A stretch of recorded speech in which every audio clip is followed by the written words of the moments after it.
Hello నమస్తే welcome to Telugu one cinema this is Diveshwari. ప్రపంచవ్యాప్తంగా ఉన్న హిందువుల ఆరాధ్య దైవం శ్రీ వెంకటేశ్వర స్వామి కొలువై ఉన్న తిరుమలకు అపచారం జరిగింది. హిందువులు ఎంతో పవిత్రంగా భావించే తిరుమల లడ్డు కల్తీ జరుగుతోందనే వార్త సంచలనం సృష్టించింది.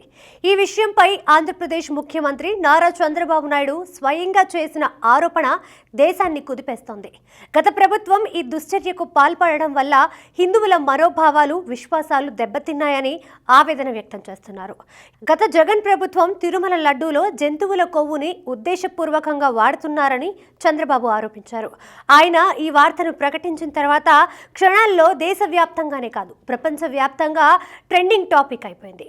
ఒక్కసారిగా ఈ అంశం జాతీయ స్థాయిలో చర్చకు దారితీసింది.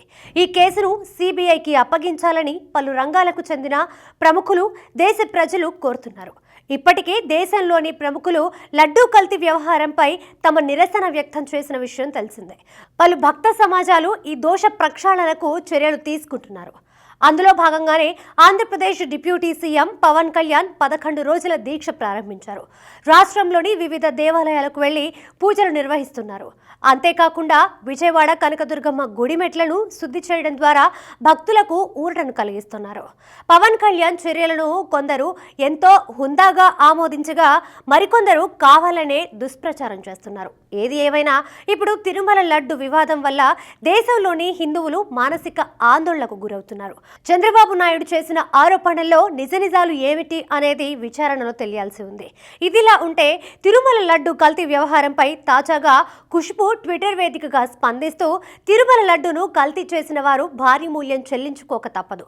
తిరుమల లడ్డును కల్తీ చేయడం అంటే దేశంలోని కోట్ల ప్రజల మనోభావాలను విశ్వాసాలను దెబ్బతీయడమే అవుతుంది. ఆ దుశ్చర్యకు పాల్పడిన వారిని ఆ వెంకటేశ్వర స్వామి వదిలిపెట్టారు. హిందూ మతాన్ని అవమానించినా అగౌరవపరిచినా చులకనగా చూసినా ఎవ్వరూ సహించొద్దు. లౌకిక వాదం ఉంటే ప్రతి మతాన్ని గౌరవించాలి. పక్షపాతంతో వ్యవహరించడం కరెక్ట్ కాదు. హిందూ మతాన్ని టార్గెట్ చేస్తూ ఇలాంటి అపవిత్ర చర్యలకు పాల్పడుతున్న వారి విషయంలో మనం ఎందుకు సైలెంట్గా ఉండాలి? ఇలాంటి కార్యాలకు పాల్పడుతున్న వారిని కఠినంగా శిక్షించాల్సిన అవసరం ఉంది అంటూ లడ్డు వ్యవహారంపై తన ఆవేదనను వ్యక్తం చేశారు ఖుష్బూ.